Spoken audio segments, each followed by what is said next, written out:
ನಮಸ್ಕಾರ ಆತ್ಮೀಯರೇ, ಇವತ್ತು ನಾನು ಶ್ರೀರಾಮನ ಬಗ್ಗೆ ಒಂದಿಷ್ಟು ಮಾಹಿತಿಯನ್ನು ಹೇಳ್ತಾ ಇದ್ದೇನೆ. ಶ್ರೀರಾಮನನ್ನು ಆದರ್ಶ ಪುರುಷ ರಾಮ ಅಂತ ಕರಿತಾ ಇದ್ರು. ಯಾಕಾಗ ಅವನನ್ನು ಆ ರೀತಿ ಕರಿತಾ ಇದ್ರು, ಅವನನ್ನು ಕರೆಯೋದಕ್ಕೆ ಕಾರಣ ಏನು, ಅವನಲ್ಲಿ ಅಂಥ ಗುಣಗಳು ಏನಿದ್ವು ಅನ್ನೋದನ್ನು ಈ ವಿಡಿಯೋದಲ್ಲಿ ನಿಮಗೆ ತಿಳಿಸ್ತಾ ಇದ್ದೇನೆ. ರಾಮ ಎಂದೂ ಸುಳ್ಳಾಡಲಿಲ್ಲ. ರಾಮನು ಎಂದೂ ಅವಾಚ್ಯ ಶಬ್ದಗಳನ್ನು ಬಳಸಲಿಲ್ಲ. ರಾಮನು ಎಂದೂ ಬೇರೆಯವರಿಗೆ ಬಂದು ತನ್ನನ್ನು ಮಾತನಾಡಿಸಲಿ ಎಂದು ಬಯಸಲಿಲ್ಲ. ಬದಲಾಗಿ ತಾನೇ ಮುಂಚಿತವಾಗಿ ಎಲ್ಲರನ್ನೂ ಮಾತನಾಡಿಸಿ ಸಂಬಂಧ ಬೆಳೆಸುತ್ತಿದ್ದ. ರಾಮನು ಎಂದೂ ಜೂಜಾಡಲಿಲ್ಲ. ರಾಮನು ತಾನು ಬೇರೆಯವರಿಗೆ ಕೊಟ್ಟಿದ್ದರ ಬಗ್ಗೆ ಎಂದೂ ಚಿಂತಿಸಲಿಲ್ಲ. ರಾಮನು ತನ್ನ ಶ್ರೇಷ್ಠತೆಯ ಬಗ್ಗೆ ಎಂದಿಗೂ ಯೋಚಿಸಲಿಲ್ಲ. ರಾಮನಿಗೆ ಬೇರೆಯವರು ಬೇಕಾದಷ್ಟು ಕೆಟ್ಟದ್ದನ್ನು ಮಾಡಿ ಕೇವಲ ಒಂದೇ ಒಂದು ಒಳ್ಳೆಯ ಕೆಲಸವನ್ನು ಮಾಡಿದ್ದರೂ ಅವನು ಆ ಒಳ್ಳೆಯದರ ಬಗ್ಗೆ ಮಾತ್ರ ಮಾತನಾಡುತ್ತಿದ್ದ.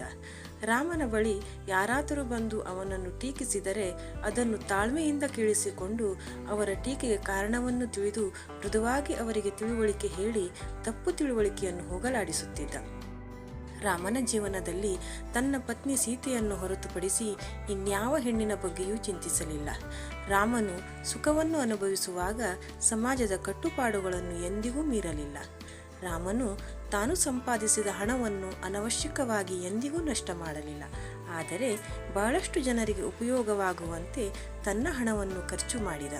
ರಾಮನು ರಾಜನಾಗಿದ್ದರೂ ತನಗಿಂತ ಉನ್ನತ ಶಕ್ತಿಯ ಬಗ್ಗೆ ಪರಮಸತ್ಯದ ಕುರಿತು ಅರಿವು ಹೊಂದಿದವನಾಗಿದ್ದ ಮತ್ತು ಪ್ರತಿದಿನ ಆಧ್ಯಾತ್ಮಿಕ ಅನುಷ್ಠಾನಗಳನ್ನು ತಪ್ಪದೇ ನಡೆಸುತ್ತಿದ್ದ. ರಾಮನು ಕೇವಲ ಅವನ ಪರಿಚಿತರಿಗೆ ಮತ್ತು ಸಂಬಂಧಿಗಳಿಗೆ ಮಾತ್ರ ಹಿತೈಷಿಯಾಗಿರದೆ ಸಕಲ ಜೀವಿಗಳ ಶ್ರೇಯೋಭಿಲಾಷಿಯಾಗಿದ್ದ.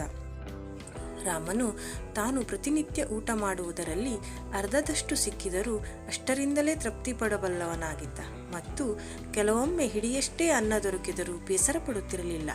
ರಾಮನ ದರ್ಶನ ಬೇರೆಯವರಿಗೆ ಸದಾಕಾಲ ಹಿತವಾಗಿರುತ್ತಿತ್ತು. ಬೇರೆಯವರೆದುರು ಅವನು ತನ್ನನ್ನು ಹಿತಕರವಾಗಿ ಪ್ರಕಟಗೊಳಿಸುತ್ತಿದ್ದ.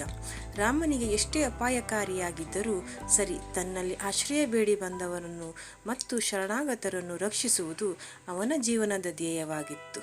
ಇವೆಲ್ಲ ರಾಮನಲ್ಲಿರುವ ಆದರ್ಶ ಗುಣಗಳಾಗಿದ್ದವು. ಇವುಗಳನ್ನು ನಮ್ಮೆಲ್ಲ ಜೀವನದಲ್ಲೂ ಅಳವಡಿಸಿಕೊಂಡರೆ ನಮ್ಮ ಜೀವನವೂ ಕೂಡ ಸುಖವಾಗಿ ಸಂತೋಷವಾಗಿ ಇರುತ್ತದೆ. ಒಂದು ವೇಳೆ ಈ ವಿಡಿಯೋ ನಿಮಗೆ ಇಷ್ಟ ಆಯಿತು ಅಂದರೆ ದಯವಿಟ್ಟು ಈ ವಿಡಿಯೋವನ್ನು ಲೈಕ್ ಮಾಡಿ, ಶೇರ್ ಮಾಡಿ, ಹಾಗೆ ನನ್ನ ಚಾನೆಲನ್ನು ಸಬ್ಸ್ಕ್ರೈಬ್ ಮಾಡಿಕೊಳ್ಳಿ. ಧನ್ಯವಾದಗಳು.